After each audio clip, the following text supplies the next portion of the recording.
Welcome to the Red Wings Report by Strings and Pucks. This is Jeremy Laura, the stuttering guitarist. It's time for a Red Wings update.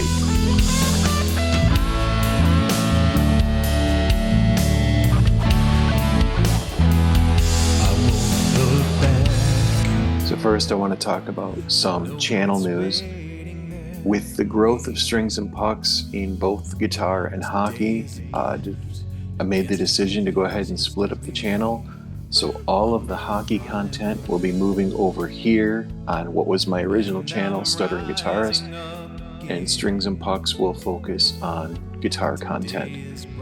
So I apologize for the shift, but it got to the point where it was just too difficult to keep doing an every other post of guitar and hockey. So it just seemed like a good time to go ahead and make the move, and thank you for everyone who's come over.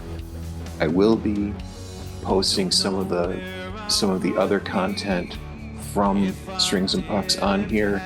It'll say like throwback or reboot or something like that if it's an older story that I still think has some value to go ahead and bring to the channel. So you'll see stories in your alerts that I've already posted in the past, but I wanted to go ahead and just get them on the channel so people could still look them up and see those stories.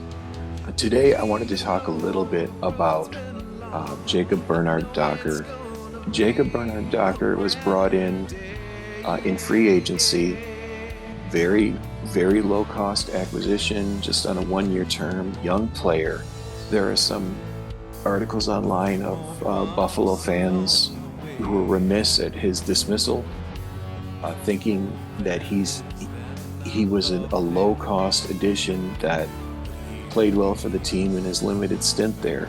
Bernard Docker still has that offensive look that was kind of his calling card when he was drafted, but he's added to his defensive capabilities.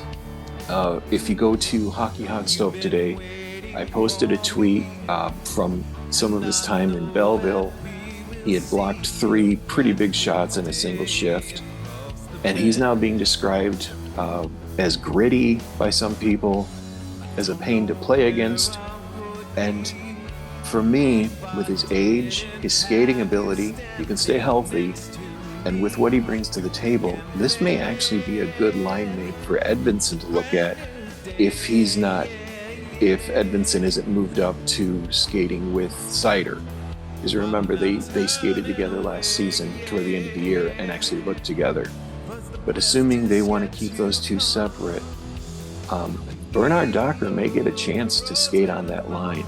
If you can add someone to the mix who's able to block shots, who's skated with high-end defenders in the league like an Owen Power, who can help settle things down, even though he's still a young player, this could be a year akin to what Wallman had, in a chance to stand out, to step up, to get back to the place where the expectations were in his draft. And I think both sides could really benefit from him coming to Detroit. I really want to see how they deploy him in training camp and in the preseason. And then once the season starts, I'd walked through this. Detroit plays pretty much every other day from the beginning of the season up until the Olympic break. So with the cramped schedule, with the Olympics inserted, this is going to be a huge year for people to get extended looks.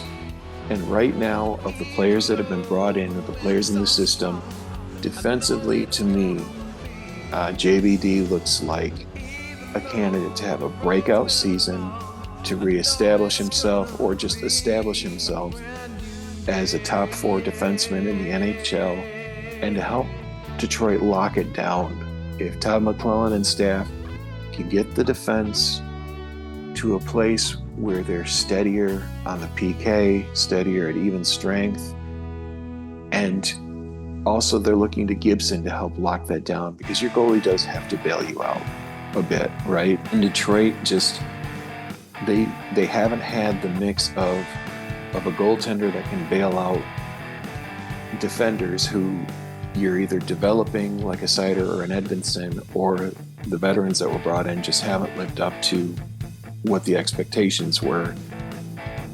So with all that in mind, this may be the perfect storm for Jared Bernard-Docker, JBD, to break out and become an important part of the Red Wings going forward.